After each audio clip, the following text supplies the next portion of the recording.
Few experiences can be more stressful to a mother than giving birth to a baby prematurely. And possibly none can test a mother's commitment more than nurturing the preterm baby until it reaches the day and weight it ought to have been born at. But unfortunately, sometimes the babies do not make it.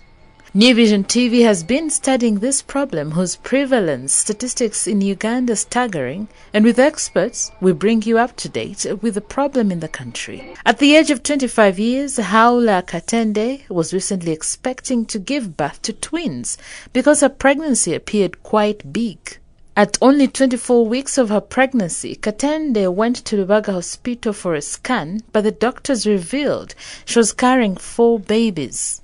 After receiving the news, labor pains that normally should come at 37 weeks did not wait. Shortly after, Katende gave birth to not only 4 but 6 babies, 4 boys and 2 girls.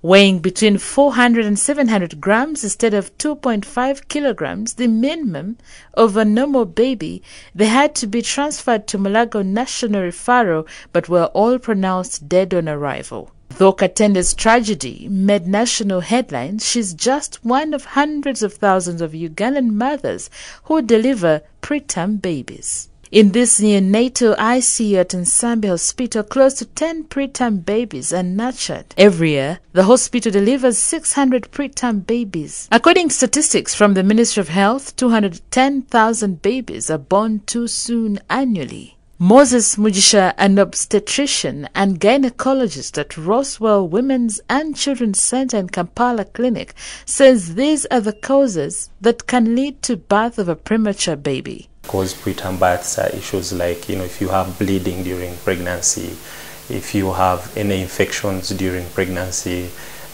any stress either to the child, the fetus in the womb, or the mother. Stressful conditions have been found to trigger hormone changes that might cause early delivery of the baby before they reach term. And we also have issues to do with stretch. We've seen uterine stretching, pregnancies that are with multiple fetuses or a lot of water in the womb. That stretchability of the womb tends to signal to the mother that the pregnancy is due even when it isn't. Age is another cause of preterm birth, according to Castro Chisule, an obstetrician at Nsambi Hospital. If you have teenagers, which we know is a big problem in our country, actually about 25% of all women in Uganda have had a child by the age of 19. So teenage pregnancy puts you at risk of having a preterm birth. And then the other extreme is if you're over 40. If you're over 40, you are not only at risk of miscarriages, but you're also at risk of having a preterm birth. That is just, the demographics. The other risk factors are all the people I've told you about before, if you had a previous preterm birth, and so on. This explains why antenatal checkups are key for every expecting mother. With this, Mugisha stresses helps the medical workers predict the state of the baby and what risk factors may occur ahead of delivery. It is in the fetus, for example, might give people with babies with hydrocephalus, any malformations, might either trigger a stressful condition that will lead to a preterm delivery, or also affect the stretch factor, and that might also end up causing us having preterm deliveries. Things like hypertension in pregnancy, the preeclampsia that we heard of, are also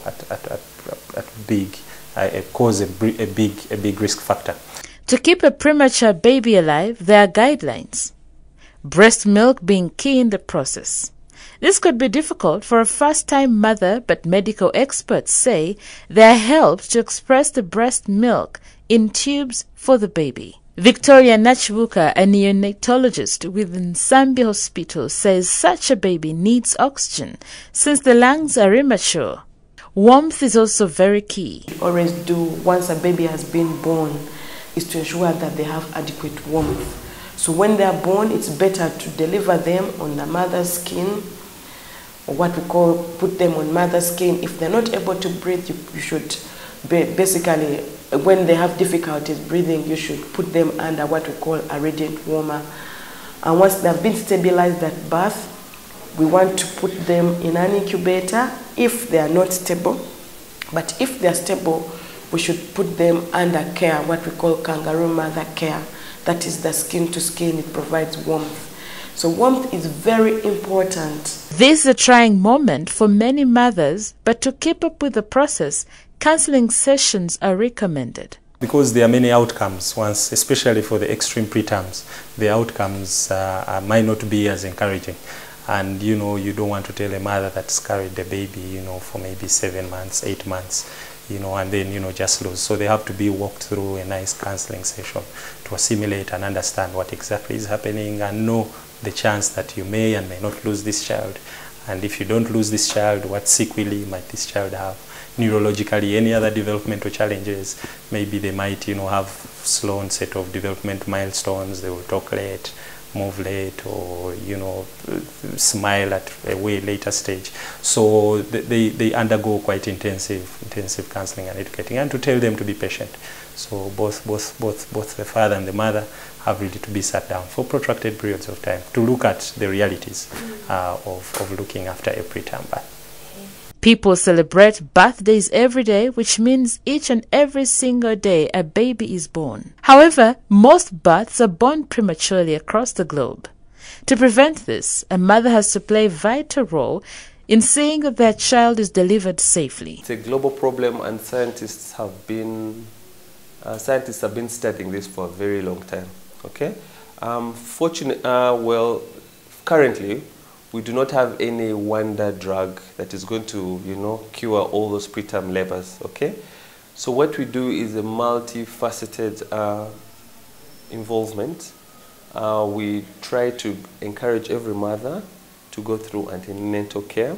And when you go through antenatal care, then the doctors, the midwives will pick out signs or will pick out history that puts you at risk of preterm birth. And when we pick those out, we then put you in a program that will begin surveillance to make sure that if it starts happening, we prevent it from happening. With almost a fifth of the babies in Uganda being born preterm, the need for sensitization cannot be overemphasized to reduce the risks.